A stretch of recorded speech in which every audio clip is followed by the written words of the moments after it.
Baruch atah Adonai Eloheinu melech haolam, she'akol niyeh b'dvaro. We told it a million times. I'm going to retell it again. The most important event in the history of the Jewish people is the Exodus from Egypt. The giving of the Torah comes afterwards. But the Exodus, this slavery in Egypt, is the period that really determined the future character of the Jewish people and the Exodus. How did the Jewish people leave Egypt? Well, God took them out. But God sent an emissary. He used somebody. Who was that person? That was Moses. Who was this Moses?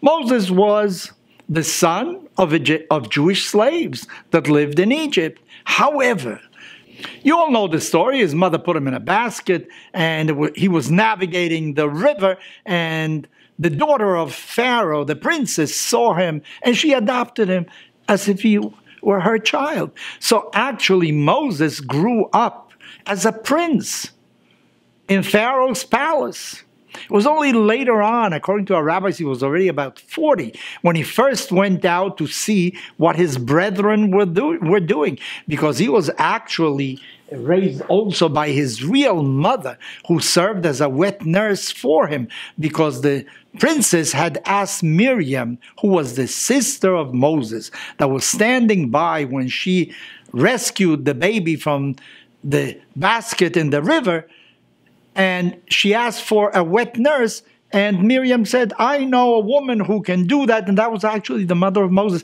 So he knew that he was Jewish, but he grew up in the palace of Pharaoh. He grew up in freedom. He didn't suffer slavery. So when he came and took a look at what his brethren were doing, he was really impressed. He saw how an Egyptian overseer was actually punishing, was about to kill a Jewish slave. So what he did was he defended the Jewish slave and killed the Egyptian.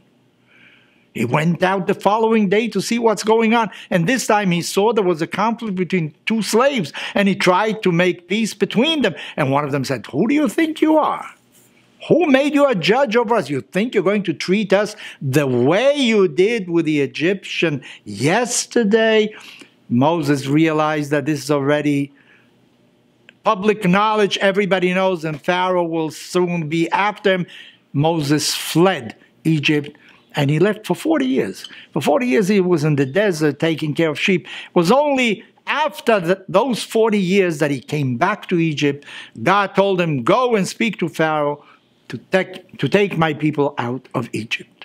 So these are the three stages in Moses' life. The first 40 years, he is in the palace of Pharaoh. Next 40 years, he's in the desert. And the final 40 years, he takes the Jews out of Egypt. He's in the desert again, but this time he leads them to the promised land, to Israel.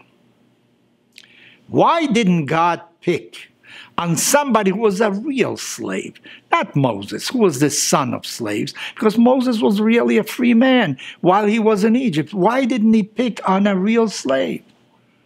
Maybe because the slave cannot envision freedom.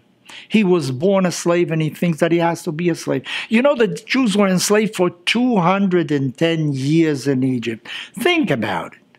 In other words, since 1800 to 2000, you have 200 years. We're in 2018, the beginning of the 19th century till today.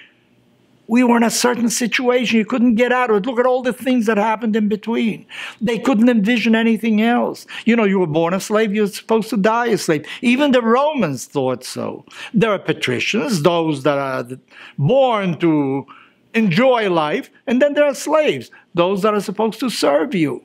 And if that is your lot, your fate in life, that's what you are going to be served for the rest of your life.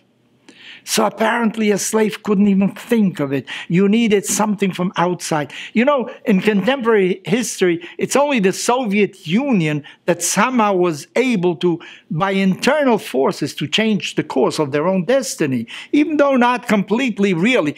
But take a look at North Korea. Take a look at Cuba. And now we see the same thing happening in Venezuela. You know, it seems that by themselves they cannot change their regimes. You need somebody from outside. You need external forces to help them, because otherwise they'll never come out of the terrible situation in which they find themselves. We find in the Bible that after crossing the Red Sea, you see, the Jews had escaped Egypt, and then Pharaoh changed his mind and started to run after them. They came in front of the Red Sea. They didn't know what to do. God allowed the waters to be parted, and the Jews were able to cross the Red Sea. And when they were on the other side, this time already without any people persecuting them, Moses broke out in a tremendous song, Az Yashir Moshe. Moses thanked God for what he had done, how the Egyptians were drowned in the Red Sea, and they were able to save themselves.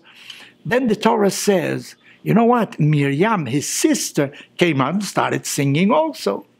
Why do we have two songs? The song of Moses was all-encompassing. Maybe to teach us something very important.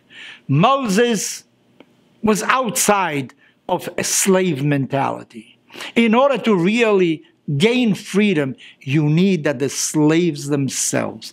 Miriam was born into slavery, lived in slavery all her life. She had to recognize the importance of freedom. So I say, while all these societies that I mentioned before need some external help, eventually those societies themselves must want freedom. And when they will want freedom, that will certainly be a reality even nowadays as well.